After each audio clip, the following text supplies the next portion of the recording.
Science proves that God exists. The preface. This all had to do with finally getting the information right, learning how to be in tune with and in harmony with the living Creator. This is something this book will reveal to you as you begin to read it. What started my journey began a very long time ago, and the following is your invitation to your own journey with God and science. I said out loud to God in a verbal voice that if He didn't speak to me in the same way like two people having a conversation on earth, meaning if I asked Him a question He didn't answer back right away, I would never speak to Him again. And what I meant by that was that I didn't want to just hear from what somebody else said, and I didn't want to just hear it in my own head. I really wanted to hear His voice. And I told Him, I said to Him, I was pretty belligerent about it, and I said, hey, you know what? I've been in a Christian community, I've been a missionary, I've been doing all these things for you, and, silence, basically, sometimes, or confirmation through another person. So listen, if you want me to talk to you, you're going to start talking to me, and then I'll keep reading. I would never speak to Him again, and I wanted more than what the average religious person had, and I wanted answers from the source. After telling this God out loud, and I must say I was pretty belligerent about it, I don't know how kind I was, something happened that changed my reality and my relationship with the Creator. It was never the fact that God wasn't listening or the fact that I had elevated myself to come up to His level. It was more the fact that once I realized how to use the tools He gave me to listen to Him, this bridged the gap to show me how to hear Him. And I totally mean that. I mean, it's like I never really took any credit for what the Bible really said as the Word of God, or really wanted to study about Him or learn from Him. And I always listened to other preachers and teachers, like you probably have too. And I just said, this is the way He is, based off of those conclusions. And I was so wrong. I have learned how to listen to Him and pay attention to His voice. By using the tools that He gave me, I've learned how to have conversations with the Creator. I thought this is coming from God Himself, because this is pretty cool. I never could have come up with this. God is like a sounding bell that is constantly ringing and giving off melody with various pitches and orchestrated notes. He is constantly sending out all kinds of tones, frequencies, signals, and songs. God is no different than what our sun does. It is constantly giving off photons, giving off energy and light, sending out every element to this world using wavelengths, frequencies that carry with it life-giving resources to every cell on the planet to help it survive and create life.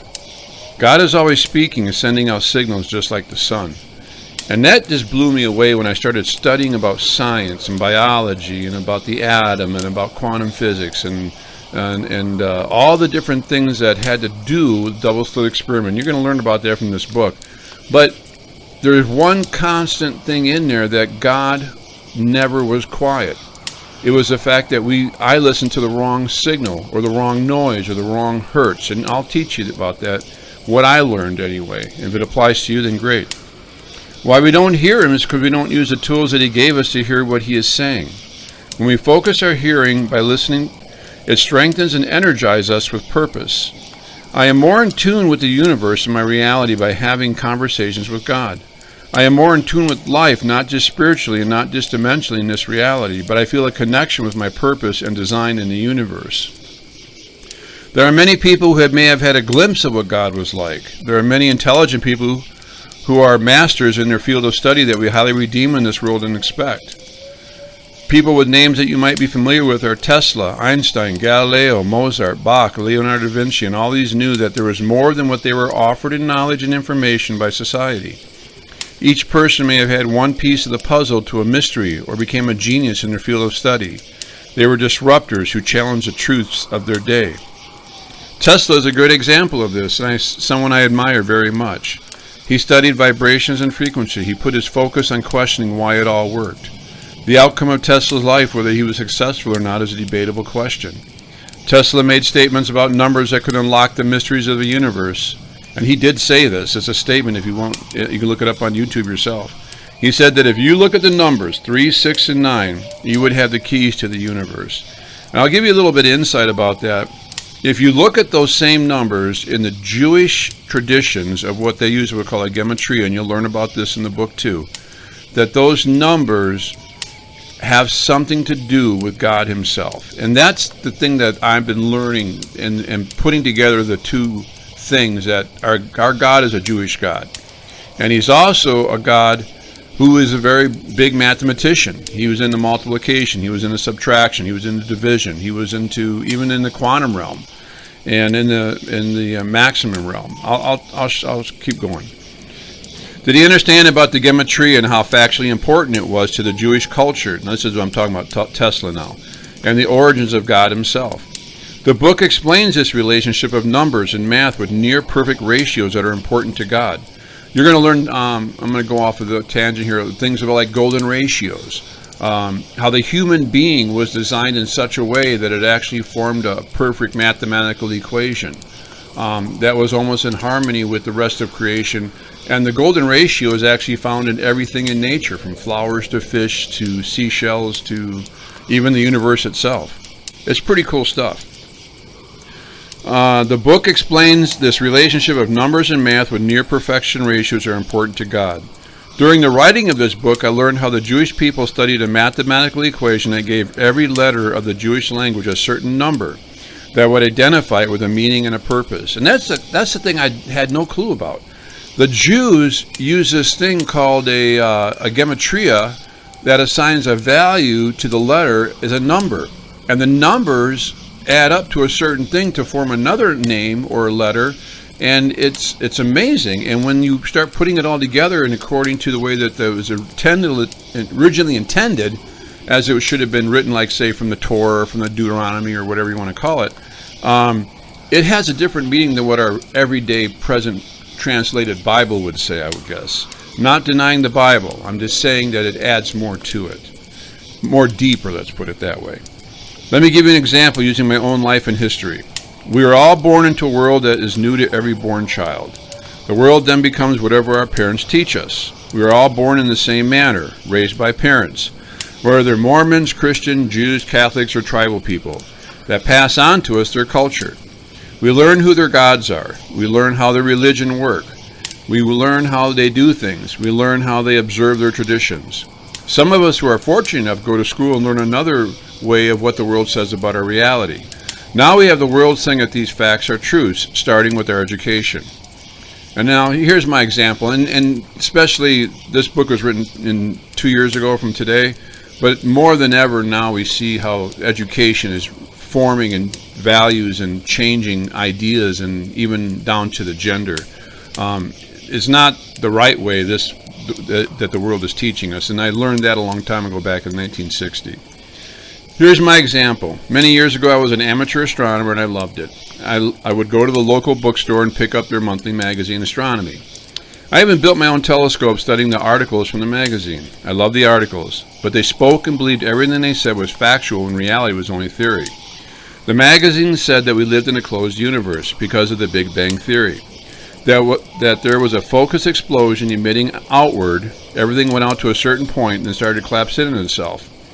They couldn't prove it, and they were limited in how far their instruments could see, but according to the scientists of the time, I grew up believing for many years that we lived in what they call a closed universe.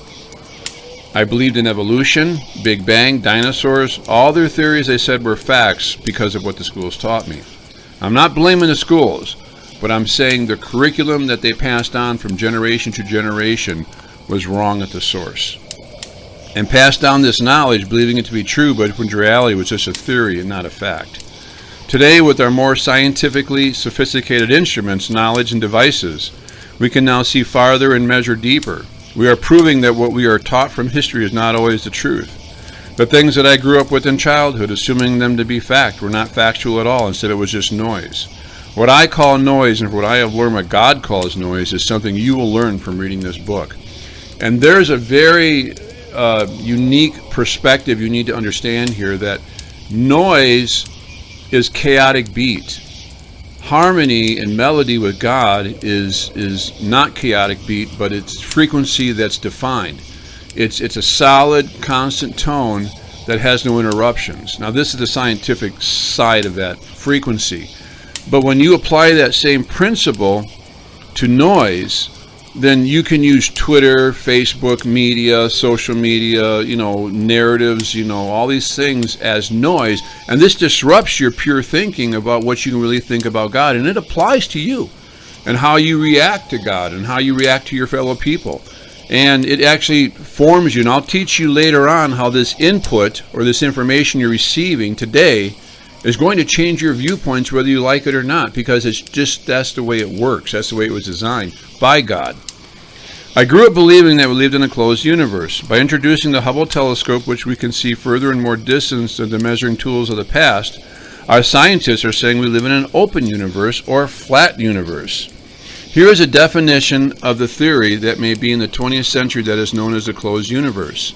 The closed universe is a universe where space-time is curved back on itself, one that has an infinite size but no center and no edge. It is said to have positive curvature.